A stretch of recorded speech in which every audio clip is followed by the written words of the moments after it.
Жылдам ақпарат тарады, көріңіздер, хабардар болыңыздар. Сәлеметсіз бе қымбат көрермен, арнамызға қош келдіңіз.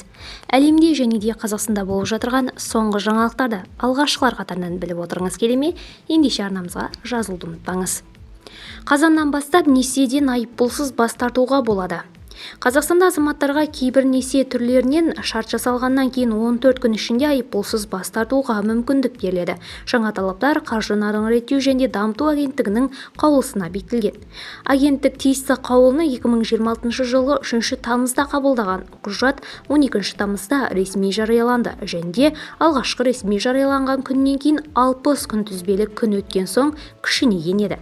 Яғни жаңа талаптар биыл қазан айынан бастап қолданыла бастайды. Құжаттағы маңызды жаңалықтардың бірі тұтынушының кепілмен қамтамасыз етілмеген қарыздарын 14 күн ішінде бас тарту құқығы. Қаржы ұйымы қаржылық қызметтерді тұтынушыға шарт жасалған күннен бастап күнтізбелік 14 күн ішінде тұрақсыздық айыбын немесе өзге де айыппұл санкцияларын өндіріп алмай қаржы өнімінен және қосымша қызметтен бас тарту құқығын қамтамасыз етеді делінген қаулыда.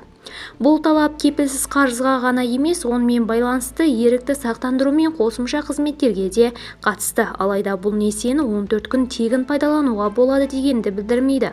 Қарыз алушы несиені нақты пайдаланған күндері үшін есептелген сыйақыны төлеуге міндетті.